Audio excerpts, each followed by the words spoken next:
প্রিয় শিক্ষার্থী, আশা করি তোমরা সবাই সুস্থ আছো। বরাবরের মতোই আমরা পঞ্চম অধ্যায় নিয়ে কাজ করছিলাম। আমরা পঞ্চম অধ্যায়ে অ্যালগরিদম এবং ফ্লোচার্ট নিয়ে কাজ করছিলাম। আমরা কিছু হোমওয়ার্ক দেওয়া ছিল, আমরা সেই হোমওয়ার্কের কাজগুলো এবং নতুন কিছু অ্যালগরিদম এবং ফ্লোচার্ট নিয়ে ক্লাস করবো। দেখো,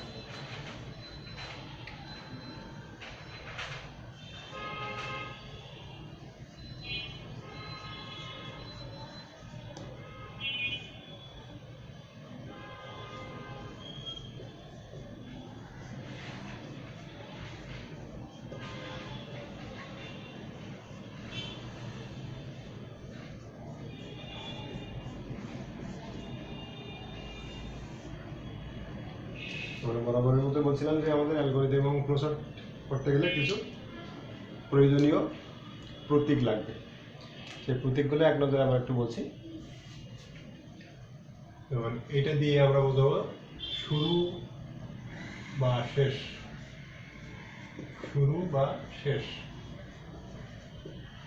আমরা এরকম সামুদ্রিকের চিহ্ন, এটাকে দিয়ে আমরা বলবো যে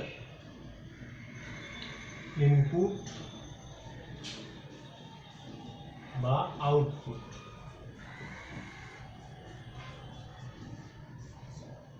আবার আয়তাকারের চিহ্ন দিয়ে আমরা বলবো প্রসেস, বা আমরা সূত্র বলতে পারি প্রসেস। প্রসেস সংক্ষেপে আমরা কোনো কিছু সূত্র বলতে পারি। এটা ডায়মন্ডের চিহ্ন, এটা দিয়ে আমরা বলছিলাম যে সিদ্ধান্ত। এটা আমরা বলছিলাম সিদ্ধান্ত, সিদ্ধান্ত বা ডিসিশন। আবার আমরা এরকম একটা চিহ্ন দিয়ে বলবো, এটা হলো কানেক্টিং বা সংযুক্তি। সংযুক্তি, সংযুক্তি। আবার এরকম বিভিন্ন, এগুলো হলো ডাটা প্রবাহের দিক। এগুলো হলো ডাটা প্রবাহের দিক বা তথ্য প্রবাহের দিক। ডাটা প্রবাহের দিক, এগুলো নিয়ে আমরা দেখব। আমরা একদম দেখে নেব যে আমরা এই প্রতীকগুলো আমাদের ফ্লোচার্ট তৈরি করতে গিয়ে ব্যবহার করব। এখন দেখো, আমরা কিছু হোমওয়ার্ক দিয়েছিলাম, সেই হোমওয়ার্কের কাজগুলো আমরা কিভাবে করতে পারি।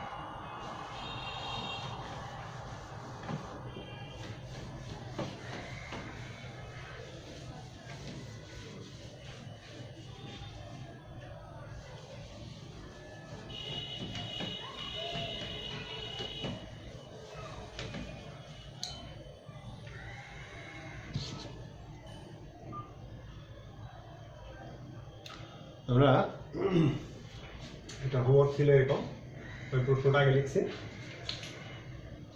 দেখো,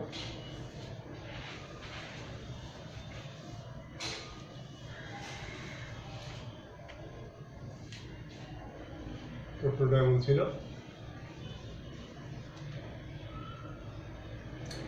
শিহাব সাহেবের 3 সন্তানের বয়স যথাক্রমে A, B ও C। দ্বিতীয় সন্তানের বয়স প্রথম ও তৃতীয় সন্তানের বয়সের গড়ের সমান। গড়ের সমান।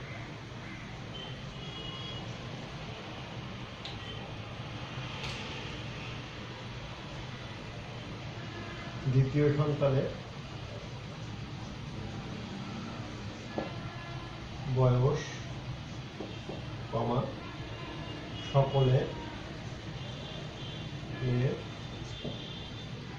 মোট বয়স কমা গড় বয়স নির্ণয়ের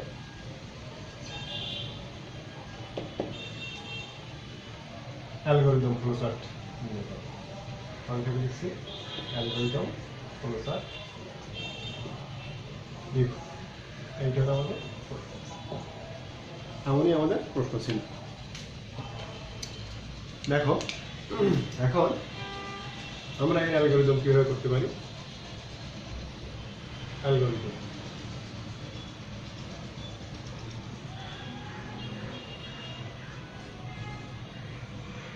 আমরা জানি সবসময় ধাপ দিয়ে দিয়ে লিখবো আমরা, ধাপ 1 ধাপ 2 ধাপ 3 এইভাবে লিখবো যুক্তি সহকারে। তাহলে আমরা প্রথম ধাপ কি করছি, ধাপ 1 লিখছি শুরু, আমরা প্রোগ্রাম শুরু করছি, ধাপ 1 শুরু। ধাপ 2 কি দেখো, এখানে আমাদের ইনপুট কি হবে। ধাপ 2 কি হয় সচরাচর, ধাপ 2 হলো যেগুলো নিয়ে আমরা কাজ করব সেইগুলো আমরা ইনপুট হিসেবে গ্রহণ করবো। এখানে আমরা যেহেতু 3 জনের বয়স দেওয়া আছে, এই 3 জনের বয়সটা আমাদের ইনপুট হবে। ইনপুট হিসেবে আমরা এ বি সি এর মান নিতে পারি। তাহলে ইনপুট হিসাবে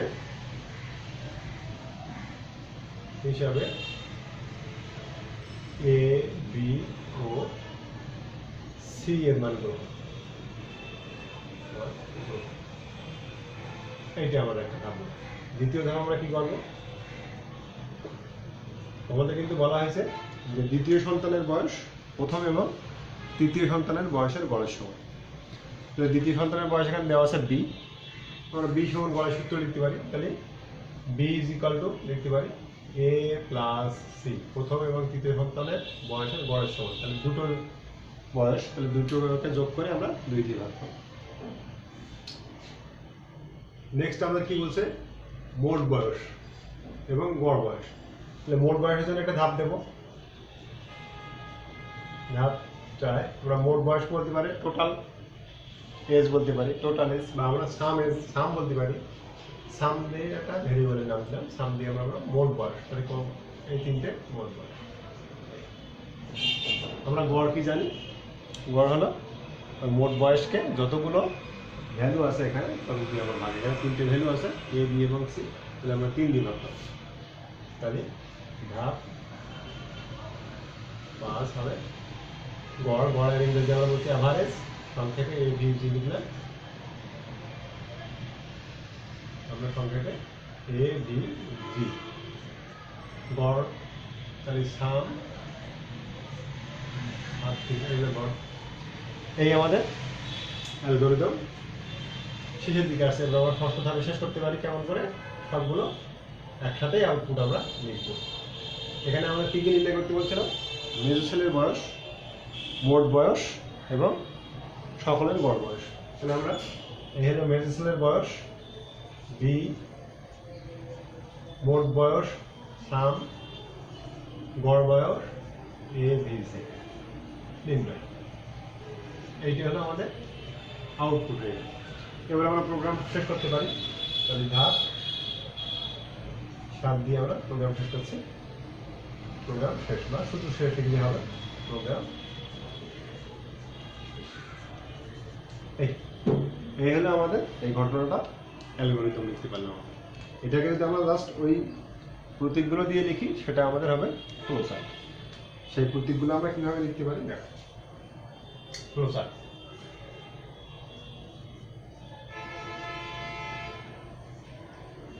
তাহলে শুরুর চিহ্নটা কেমন ছিল, এই যে অর্ধবৃত্তাকার, একটা অর্ধবৃত্তাকার বলবো না, ডিম্বাকার শুরু ছিল।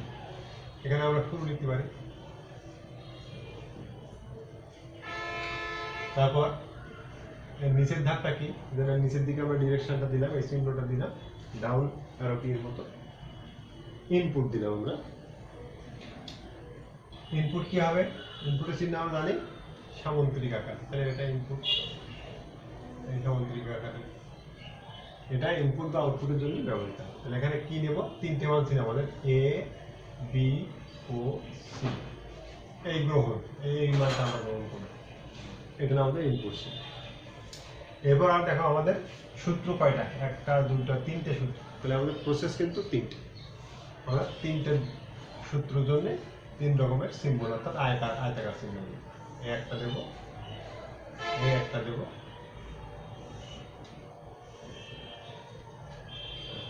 এবং এই একটা। প্রথম প্রসেসটা কি? প্রথম প্রসেসটা হলো মেজো ছেলের বয়স নির্ণয়। মেজো ছেলের বয়স কি বলা হয়েছিল? প্রথম ছেলে এবং তৃতীয় ছেলে বয়সের গড়ের সঙ্গে এটা নির্ণয়।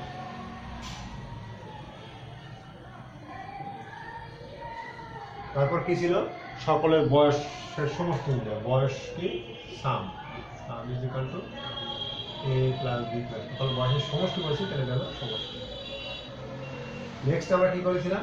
সকলের গড় বয়স। তাহলে গড় বয়স আমরা বলছিলাম অ্যাভারেজ, AVG অ্যাভারেজ। অ্যাভারেজ মানে কি?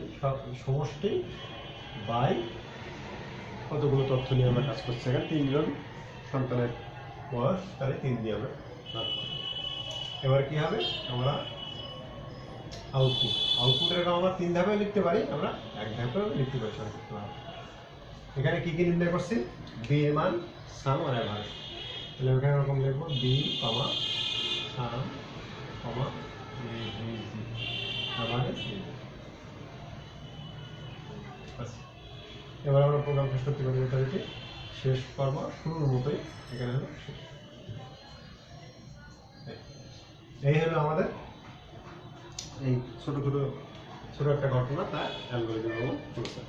এইভাবে যে কোনো ছোট গাণিতিক সমস্যা কিন্তু পরীক্ষা আসতে পারে। নেক্সট আমরা দেখো, এরপরে আমাদের আর একটা সমস্যা ছিল এমন যে ফারেনহাইট তাপমাত্রাকে কিভাবে আমরা সেন্টিগ্রেড তাপমাত্রা, এর আগে আমরা দেখাইছিলাম যে সেন্টিগ্রেড তাপমাত্রাকে ফারেনহাইটে রূপান্তর। এখন আমরা শিখবো হলো ফারেনহাইট তাপমাত্রাকে কিভাবে সেন্টিগ্রেড তাপমাত্রায় রূপান্তর। দেখো সেটা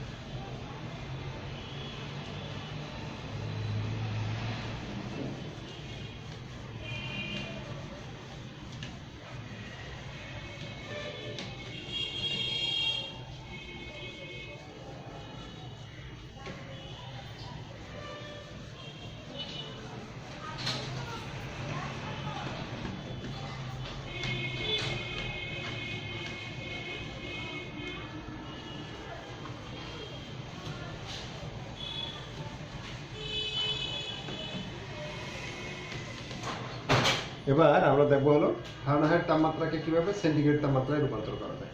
তবে তার আগে আমরা একটা কমন সূত্র দেখব, যেখান থেকে ফারেনহাইট তাপমাত্রাকে সেন্টিগ্রেড তাপমাত্রায় রূপান্তরের সূত্রটা বের করা যাবে এবং সেন্টিগ্রেডকে ফারেনহাইটে রূপান্তর করার সূত্রটা এখান থেকে আমরা লিখতে পারবো। কেমন করে দেখো, সেই সূত্রটা কি? সূত্রটা হলো F মাইনাস 32/9 সমান c/5। এই হলো কমন সূত্র। এখন যদি আমরা এখান থেকে এফ আকারে কোনো একটা সূত্র বের করতে চাই, তাহলে আমরা ক্রস গুণ করে করতে পারি।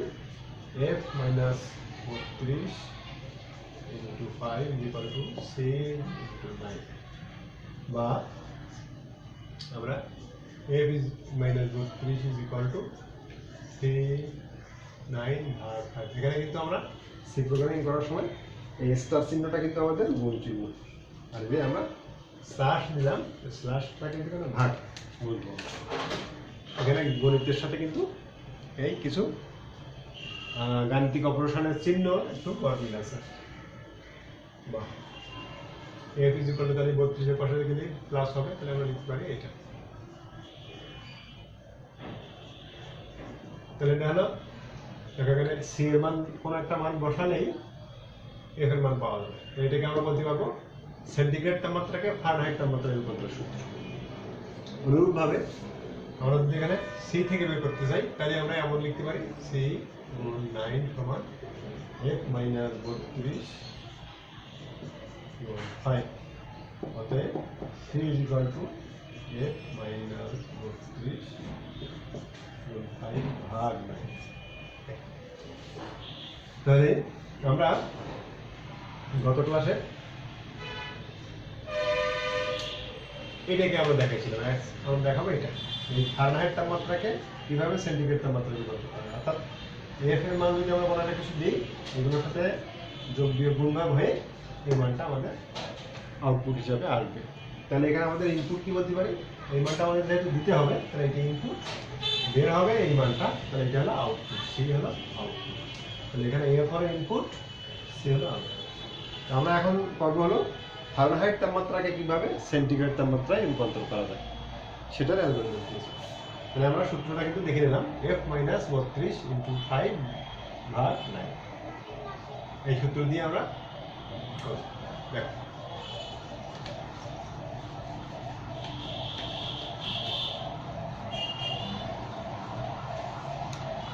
তাহলে আমাদের কি হলো, আমাদের প্রশ্ন হলো ফারেনহাইট তাপমাত্রাকে ফারেনহাইট তাপমাত্রাকে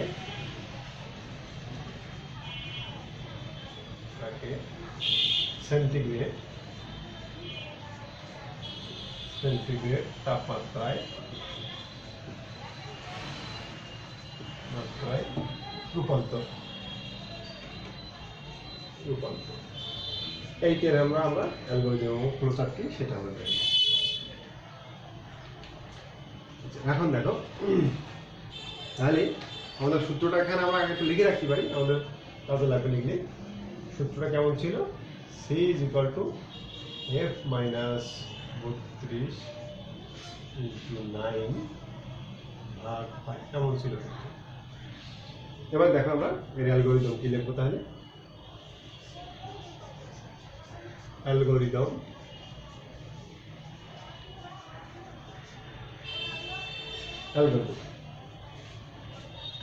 অ্যালগরিদমটা দেখো, আমরা এখানে ধাপ দিয়ে শুরু করবো। তাহলে প্রথম কি ধাপ দেবো, ধাপ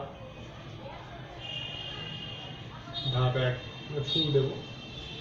শুরু করলাম। ধাপ 2 আবার আমাদের ইনপুট। ধাপ 2 এর ইনপুটটা কি আছে এখানে, ইনপুট মানে কি, অর্থাৎ কোন মানটাকে আমরা দেব সেটাই হলো ইনপুট, এবং কোন মানটা আমরা পাবো সেটা হলো আউটপুট। তাহলে আমরা এখানে কি কোন মান দিতে হচ্ছে, আমাদের এফ এর মান দিতে হচ্ছে, অর্থাৎ ফারেনহাইটের মান ইনপুট করতে হচ্ছে। তাহলে ইনপুট হবে, দেবো ইনপুট হিসাবে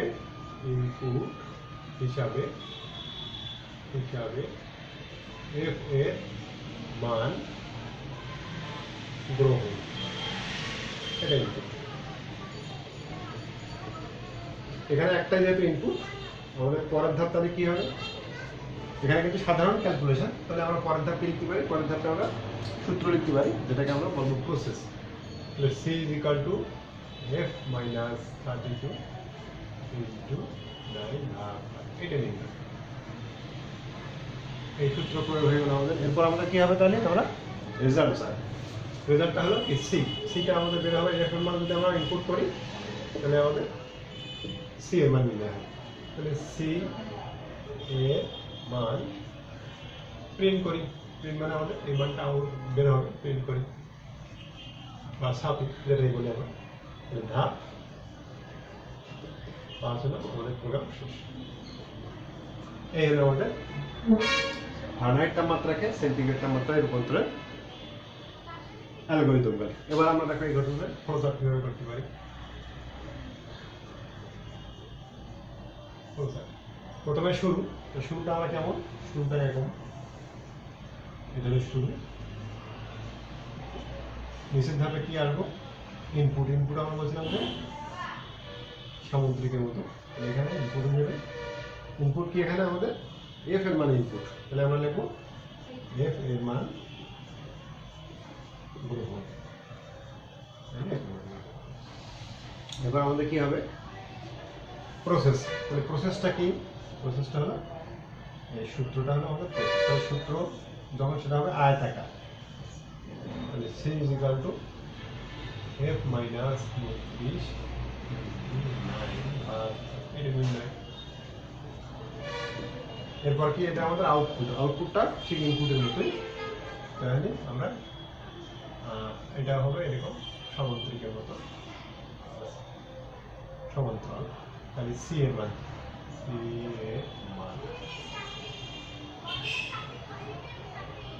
প্রিন্ট করি, এটা আমাদের আউটপুট। এবার আমাদের প্রোগ্রাম শেষ করবো কি যথারীতি।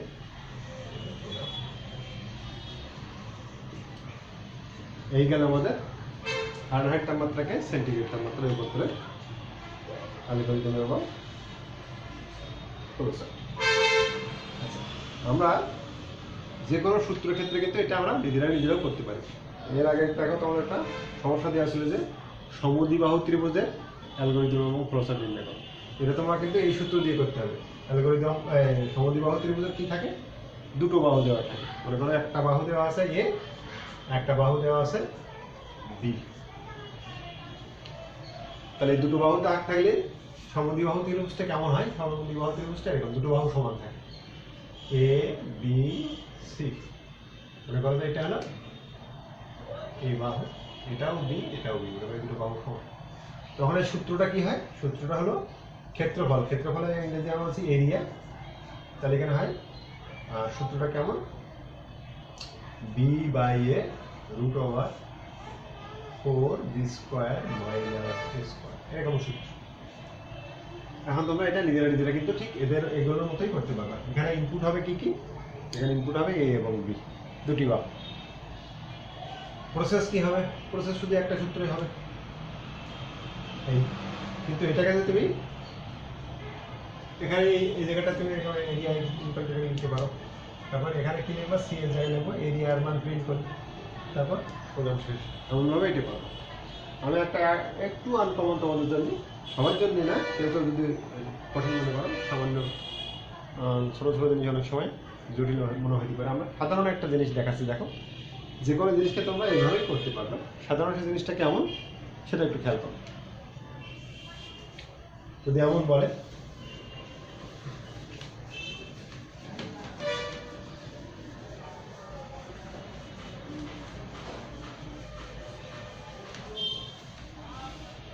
দেখো এখানে দেওয়া আছে এরকম y is equal to a square plus 2ab plus b square, এর একটা ফাংশন মনে করো।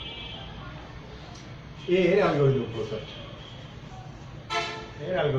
আমি ফাংশনে লিখলাম। যদি এটা বলে যে এটা অ্যালগরিদম প্রসেস করো, তাহলে আমরা কি করব? আগে তো বর্ণনা দেওয়া ছিল, বর্ণনা থেকে আমরা খুঁজে নিয়েছিলাম যে কোনটা ইনপুট কোনটা আউটপুট। এখানে কিন্তু সেরকম কোনো বর্ণনা নাই। এখানে আমরা কি একটু আমরা ভাববো, এখানে যে কি দিলে কি আসে, অর্থাৎ কোন কোন মান ইনপুট করলে কোন কোন মান আমাদের আউটপুট আকারে আসবে। ইনপুট কি দেখো এখানে কিন্তু এই মানগুলো, অর্থাৎ এ এবং বি এর মান দিলেই যদি দেওয়া হয়, তাহলে এখান থেকে এগুলো গুণ হবে, এখানে গুণ হবে, এখানে গুণ হবে, তারপরে এগুলো যোগ হবে, হওয়ার পরে এটি বের হবে। তাহলে আমরা বলতে পারি এখানে ইনপুট হলো এ এবং বি, আর আউটপুট হলো শুধুমাত্র ওয়াই। এখন দেখো আমরা এটা কিভাবে করতে পারি। অ্যালগরিদম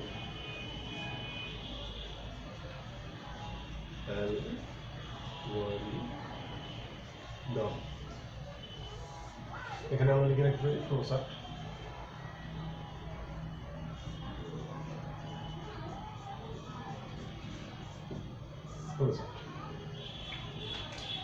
দেখো তাহলে আমরা এরকম ধাপ শুরু করতে পারি। প্রথম ধাপটা কি? প্রোগ্রাম শুরু দিলাম, ধাপ এক হলো শুরু দিলাম। ধাপ দুই কি? ধাপ দুই কিন্তু আমরা এখানে বলছি ইনপুট। এখানে আমাদের ইনপুট কি আছে? আমরা বললাম যে এ এবং বি এর মান দিলেই আমরা ওয়াই এর মান পাবো। তাহলে ইনপুট হলো এ এবং বি, তাহলে এখানে লিখবো ইনপুট হিসাবে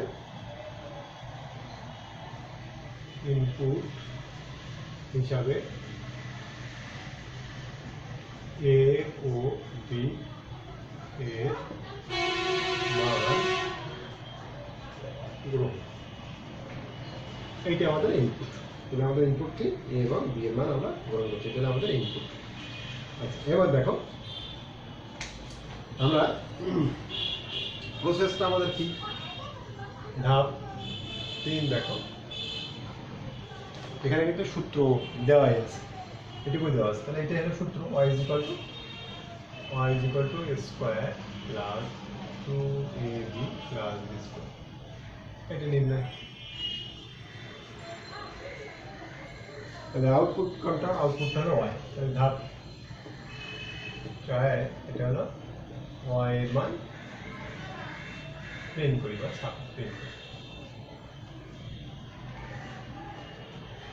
ধাপ 5 কি দেখো? ধাপ 5 হলো প্রোগ্রাম শেষ হলো আমাদের। প্রোগ্রাম শেষ। এটাই আমরা এরকম যে কোনো সূত্র থাকলে কিন্তু আমরা দেখে নেব যে কোন মানটা ইনপুট এখানে, এবং বাম পাশে যেটা থাকবে ফাংশন আকারে এটা হলো আউটপুট। এখানে আমাদের কি হলো, এখানে আমাদের শুরুটা এমন হবে, এই শুরুটা হলো কি, শুরু নিলাম আমরা নিচের ধাপে আমরা কি আসবো, ইনপুট। ইনপুট আমাদের দুটো মান এ এবং বি, তাহলে লিখতে পারি আমরা ইনপুট হলো এ ও বি এর মান গ্রহণ, বি এর মান গ্রহণ। প্রসেসটা আমাদের কি, প্রসেসটা আমাদের এখানে একবারই দেওয়া আছে সূত্রটা, y is equal to a square plus 2ab plus b square। এই আউটপুটটা আমাদের কি, আউটপুটটা হলো ইনপুট আউটপুট একই রকম চিত্র, আমরা এই চিত্রটা হলো y এর মান ইনপুট।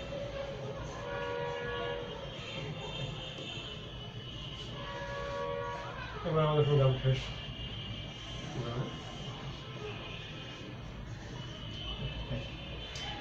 এটা আমাদের ছোট ছোট প্রোগ্রাম, এগুলো দেখো কোনো না কোনো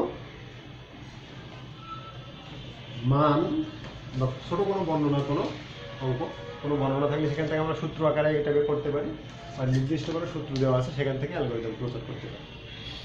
এখন আমরা ছোট একটা হিন্টস আগামী ক্লাসের জন্য আমরা দিয়ে রাখছি, যে আমরা শিখবো যে দুটো সংখ্যার কীভাবে গসাগু নির্ণয়, দুটো সংখ্যার গসাগু কীভাবে করতে হবে, তার একটা ছোট ইঙ্গিত আমরা এখন দিয়ে রাখছি, যাতে আমরা নেক্সট ক্লাসে দুটি সংখ্যার গসাগু নিয়ে কাজ করতে পারি। এখানে দেখো এই যেগুলো আমরা করলাম এগুলো সবকে আমরা সহজ এমন বলি যে এগুলো সব নন কন্ডিশন, এখানে কোনো সত্য নাই। নেক্সট যখন আমরা করবো তখন আমরা সত্যের কথা বলবো, গসাগুর কথা বলছি, কোনো সংখ্যার যোগ সেগুলোতে কি সত্য লাগে, কোনো সংখ্যা ধনাত্মক সেগুলোতে কি সংকেত লাগে, সেই সম্পর্কে একটু বর্ণনা করে আমরা আজকে তোমাদের ক্লাস শেষ করব। দেখো কোনো সংখ্যা যদি জোড় হতে হয়, কোনো সংখ্যার জোড়, এ একটা সংখ্যা সেটা জোড়, সেটা কিভাবে আমরা বোঝাতে পারি যে সংখ্যাটা জোড় সংখ্যা। জোড় কিভাবে তৈরি হয়, দুটো ভ্যালু নিয়ে জোড় তৈরি হয়, দুটো ভ্যালু নিয়ে জোড় তৈরি হয়। তো যদি বলি যে 10 একটা জোড় সংখ্যা কিভাবে প্রকাশ করবো, তাহলে আমরা দুটো গুণ করে ভাগ করি, একটা, দুটো জোড়, তিনটা জোড়, চারটা জোড়, পাঁচটা জোড়, আমরা 5টা জোড় তৈরি হয়েছে। দুটো করে নিয়ে এই একটা মনে করো 10টা আম আমরা এভাবে ভাগ করলাম, দুটো করে, তাহলে 5 জনকে দেওয়া আছে, 5 জনকে দেওয়া আছে, তাহলে কি হচ্ছে, কোনো অবশিষ্ট থাকছে না, তাহলে এটা একটা জোড় সংখ্যা বলতে পারি। তাহলে আমরা এমন করে বলতে পারি যে কোনো একটা সংখ্যা জোড় কিনা সেটা যদি আমরা 2 দিয়ে ভাগ করি, করে যদি ভাগশেষ না থাকে, কোনো ভাগশেষ না থাকে, তখন সেই সংখ্যাটাকে আমরা বলতে পারবো এটা জোড় সংখ্যা। আর যদি ভাগশেষ কিছু থাকে তখন আমরা এটাকে জোড় সংখ্যা বলতে পারছি না। যেমন একে যদি আমরা জোড় সংখ্যা বলতে চাই তখন আমরা এভাবে প্রকাশভঙ্গি, আমাদের এরকম একটা চিহ্ন আছে, এটাকে আমরা ভাগশেষ নির্ণয়ের চিহ্ন বলি। কত দিয়ে ভাগ করবো, 2 দিয়ে। পরে আমাদের ভাগশেষ যদি কিছু না থাকে, এখানে কিন্তু ডাবল সমান মানে হলো কম্পিউটারের ক্ষেত্রে সমান, অর্থাৎ আমরা প্রোগ্রাম লেখার সময় একটা সমান দিয়ে আমরা গণিতে আসলে এরকম সমান বলতাম, কিন্তু এটা কিন্তু গণিতের ক্ষেত্রে প্রযোজ্য, কিন্তু প্রোগ্রামিং এর ক্ষেত্রে সমান মানে এটা, প্রোগ্রামিং এর ক্ষেত্রে এটাকে আমরা অ্যাসাইন বলি, অ্যাসাইন শব্দটা নতুন, অ্যাসাইন। এইটা যদি আমাদের হয়, অর্থাৎ কোনো একটা সংখ্যা সেটাকে যদি আমরা 2 দিয়ে ভাগ করি, যদি ভাগশেষ নির্ণয় করে দেখি ভাগশেষটা 0 হচ্ছে, তখন সেই সংখ্যাকে আমরা জোড় সংখ্যা বলি। যদি এটা এরকম হয়, n আর একটা সংখ্যা মনে করো, সেটাকে যদি আমরা ভাগ করে ভাগশেষটা যদি 1 হয়, তখন n কে আমরা বলবো হলো, n কে বলবো তখন বিজোড় সংখ্যা, বিজোড় সংখ্যা, কিন্তু বলবো আমরা তখন বিজোড় সংখ্যা। এটা গেল হলো জোড় বিজোড়ের একটা আমরা ধারণা। এবার যদি বলি যে কোনো একটা সংখ্যা ধনাত্মক, কোনোটা ঋণাত্মক, সেটাকে আমরা কিভাবে বুঝবো। ধনাত্মক আমরা জানি স্বাভাবিক সংখ্যার ক্ষেত্রে 0 থেকে ডাইনে যে সংখ্যাগুলো, অর্থাৎ সংখ্যা রেখায় মনে করেন এটা সংখ্যা রেখা, এই সংখ্যা রেখা এখানে যদি 0 থাকে, এদিকে ডাইনে 1 2 3 4, 1 2 3 4, বাম দিকে কি থাকতে পারে, -1 -2 -3। ডাইন দিকের গুলো ধনাত্মক হয়, বাম দিকের গুলো ঋণাত্মক সংখ্যা হয়। এখন যে কোনো একটা সংখ্যা আমি বললাম যে এটা ধনাত্মক, তখন আমাদের প্রকাশভঙ্গি কি হবে? এটা কি ধনাত্মক হতে গেলে জিরোর ডাইনে থাকতে হবে, অর্থাৎ জিরো থেকে বড়। তো আমরা যদি এমন প্রকাশ করি, এটা হবে ধনাত্মক সংখ্যার প্রকাশভঙ্গি। তাহলে কোনো একটা মান সেটা যদি এর থেকে বড় হয়, সেটা যদি জিরো থেকে বড় হয়, তখন তাকে আমরা বলবো ধনাত্মক মান। যদি সেটা জিরো থেকে ছোট হয়, তখন আমরা সেটাকে বলবো ঋণাত্মক মান। তাহলে এটা হলো ধনাত্মক প্রকাশ। ধনাত্মক মানের ক্ষেত্রে এমন চিহ্ন, এটা হলো ঋণাত্মক মানের ক্ষেত্রে কোনোটা মান ঋণাত্মক হবে, সেটা প্রকাশভঙ্গি হবে এমন। এইটি গেল হলো ধনাত্মক এবং ঋণাত্মক। এখানে একটা বিশেষ চিহ্ন আছে, এর সমান জিরোর সমান বা বড় যদি হয়, তখন আমরা গণিতের ক্ষেত্রে এমন লিখতাম, গণিতের ক্ষেত্রে এমন। কিন্তু এখানে কিন্তু এমন হবে, চিহ্নটা এমন। ঋণাত্মকের ক্ষেত্রে তদ্রুপ, a less than is equal to zero এমন যদি সমান বলতে চাইতাম, গণিতের ক্ষেত্রে এমন হতো, আমাদের প্রোগ্রামিং এর ক্ষেত্রে তখন আমরা এমন লিখি। বা গণিতের ক্ষেত্রে আমরা কিন্তু নট ইজ ইকুয়াল টু এমন লিখতাম, এখানে আমরা কিন্তু নট ইজ ইকুয়াল টু আমাদের এমন হবে, নট ইজ ইকুয়াল টু এমন জন্য। এই গেল। এবার আমরা একটু বলছি যে দুটো সংখ্যার গসাগু নির্ণয় করতে গেলে আমরা কিভাবে করি, সেই আইডিয়াটা কেমন। এখন আমরা গসাগু এখন দুই রকম ভাবে করা যায়। আমরা একটা ভাগের পদ্ধতিতে গসাগু করে দেখো যে কিভাবে গসাগু হবে। মনে করো 22 এবং 4, এই দুটো সংখ্যা, একটা হলো 22, একটা হলো 4। এই দুটো সংখ্যা যদি আমরা গসাগু করতে চাই, তাহলে কি করবো? আমরা 4 দিয়ে 22কে ভাগ করব। কি করছি?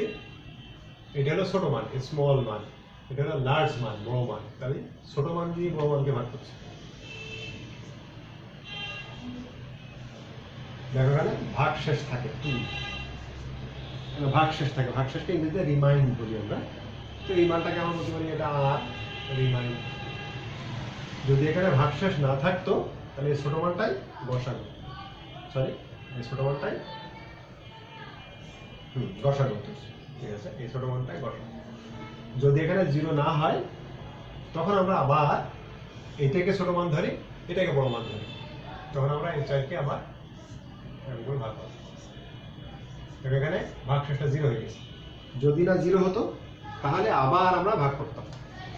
যখন জিরো হয়ে যাবে, তখন ঠিক বাম পাশেরটাই আমাদের উত্তর হবে। এই বাম পাশটা এখন কি হলো? এটা ছিল ভাগ শেষ, সেটা কিন্তু এখন স্মল মান। এটা ছিল কি ছোট মান, কিন্তু এটা কিন্তু এখন লার্জ মান হয়ে গেছে এই দ্বিতীয় ধাপে। তাহলে আমরা কি করতে পারি? ছোট মান দিয়ে বড় মানকে ভাগ করবো, করে দেখবো ভাগশেষ জিরো হয় কিনা। যদি ভাগশেষ জিরো হয়, তাহলে এই ছোট মানটাই উত্তর। অন্যথায় যেটা ভাগশেষ থাকবে সেটাকে ছোট মান ধরবো, ধরে আবার এখানে যেটা ছোট মান ছিল প্রথম ধাপে, সেটাকে আমরা বড় মান ধরে আবার আমরা ভাগ করবো। যতক্ষণ না এই ভাগশেষ জিরো হয়, ততক্ষণ ভাগ করতে থাকবো। এবং যখন ভাগশেষ জিরো হবে, তখন এই বাম পাশের যে ছোট মান যেটা, সেটাই হবে আমাদের গসাগু। তো সেক্ষেত্রে এই পর্যন্তই। তোমরা সুস্থ থাকো এবং নিরাপদে থাকো। নেক্সট ক্লাসে আমরা এই গসাগু নির্ণয় এবং কিভাবে কন্ডিশনাল ঘটনাগুলোর অ্যালগরিদম প্রচার করা যাবে সেই বিষয় সম্পর্কে ইনশাআল্লাহ আমরা শেখার চেষ্টা করব।